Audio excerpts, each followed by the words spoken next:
Hi, welcome to today's deep dive summary of Ultralearning by Scott Young, Part 5. As Ultralearning transitions from a single project into a way of life, Scott Young highlights its potential to supercharge creative work. One of the less obvious, but most profound benefits of mastering new skills independently is the access it provides to cross-disciplinary insights. Creativity, Young argues, is often a product of deep knowledge colliding across domains. When ultra-learners acquire competence in multiple, unrelated areas, such as combining programming with visual art or linguistics with music, they generate a fertile cognitive environment for breakthroughs to occur. These combinations are rarely taught in formal settings, but ultra-learning empowers individuals to build their own intersections. The process encourages divergent thinking, experimentation, and the willingness to venture beyond traditional disciplinary boundaries. In this sense, ultralearning not only helps people adapt to the demands of the present, but also to shape the possibilities of the future by inventing new approaches, industries, or art forms. Young illustrates this by pointing to individuals like Tim Ferriss, who has applied ultralearning strategies to languages, sports, writing, and business. Ferriss doesn't just master skills, he reinvents how they are learned, then repackages those innovations to help others. This recursive loop, learning, optimizing, sharing, then applying elsewhere, turns ultralearning into a driver of original work. The key is not only in learning what is already known, but in using that mastery to explore what hasn't yet been done. Young repeatedly emphasizes that the best ultralearners are not just absorbers of knowledge, but creators of value. They turn their acquired skills into tangible outputs, books, startups, art, software, new methodologies, which amplify their impact and make learning intrinsically meaningful.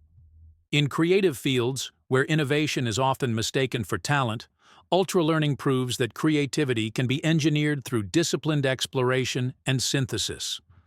The relationship between ultralearning and innovation becomes even more apparent when viewed through the lens of problem-solving. Young argues that one of the most pragmatic reasons to undertake ultralearning is to solve meaningful problems that resist surface-level understanding. Whether it's a complex issue at work, a societal challenge, or a personal goal, many of the problems that matter most demand knowledge that is either inaccessible, undeveloped, or hard to apply. Ultralearning provides a framework for going deeper than most are willing to go. It allows individuals to acquire not only the facts and procedures necessary to address a problem, but also the mental models and heuristics required to develop new solutions. By teaching yourself deeply and broadly, you increase your odds of developing an innovative or unconventional response to persistent challenges.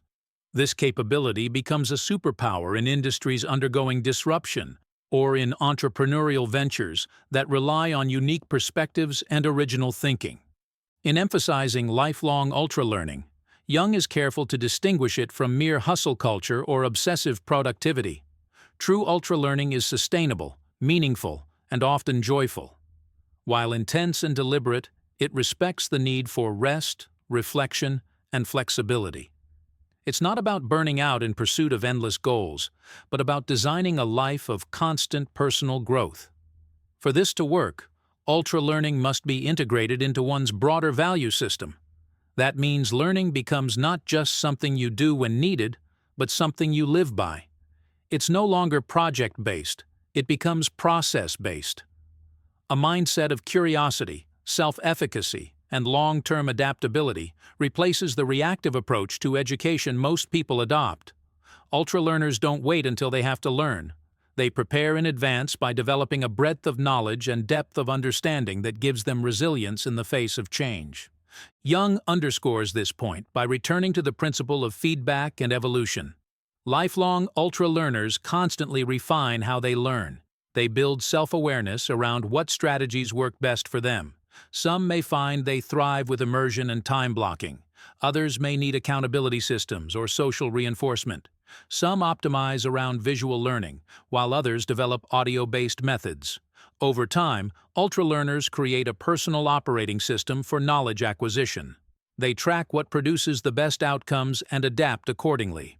Young encourages readers to think of each project as both a learning experience and a meta-learning experiment. What you learn about your subject is one layer.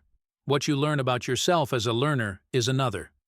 The latter makes every future project more effective, efficient, and aligned with who you are and what you want to become. The tools for lifelong ultra-learning continue to expand as digital technologies evolve. Young points to the democratization of knowledge as a key enabler of this lifestyle. With MOOCs, open-source materials, podcasts, YouTube tutorials, virtual mentors, and global communities, there's virtually no subject that is off-limits. What used to be gate-kept by academia or expensive training programs is now accessible to anyone with discipline and a device.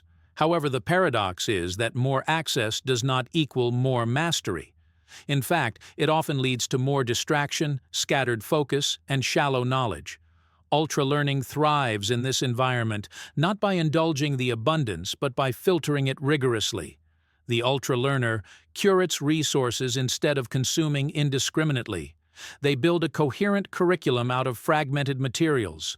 They convert passive information into active application. It's not the information itself, but what you do with it that matters. And ultra-learning gives a framework for doing the right things in the right order for the right reason. To maintain momentum in lifelong ultra-learning, Young introduces the importance of reflection rituals and retrospectives. These practices mirror those used in professional project management or agile software development. At the end of a learning sprint or a long-term project, ultra-learners benefit from taking time to ask what went well, what didn't, what surprised them, and how they would approach it differently next time. This post-mortem process transforms each experience into a stepping stone for greater future learning. It also helps internalize the emotional arc of learning, the excitement, the struggle, the fatigue, and ultimately the reward, making it easier to face those emotions the next time around. With enough repetitions, ultra-learners come to recognize these phases not as unique crises, but as predictable components of the journey. This perspective provides stability, confidence, and the stamina required for long-term mastery. Young also takes time to revisit one of the most powerful motivators in ultra-learning: autonomy. While structured programs and guided learning paths have their place, there's a unique sense of pride and ownership that comes from crafting your own path. Autonomy creates intrinsic motivation, which is far more enduring than rewards or punishments imposed from the outside. When you choose what to learn, how to learn it, and what success looks like, you take full responsibility for the outcome. That responsibility can be daunting, but it is also liberating. It turns the learner into the architect of their own development. This autonomy also extends to rethinking failure. In ultra-learning, failure is not a sign of deficiency, but a signal that refinement is needed. It's not a verdict, but feedback. Learners who internalize this truth become more experimental, risk-tolerant, and agile. The final dimension of lifelong ultra-learning is legacy.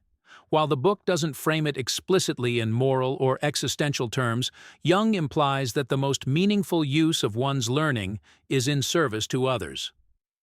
Whether through mentorship, teaching, creating, solving problems, or building communities, ultra-learners often reach a point where the goal is no longer self-improvement, but contribution. They use their skills to elevate others. They turn personal breakthroughs into shared value. In doing so, they complete the arc of learning, from beginner to master to teacher. Young's own journey, reflected in the writing and structure of ultra-learning, is a testament to this principle. The book itself is a product of ultra-learning, and by distilling his insights, he passes them on to the next generation of learners. Thank you for listening, and please subscribe for more great upcoming videos that will make you a different personality.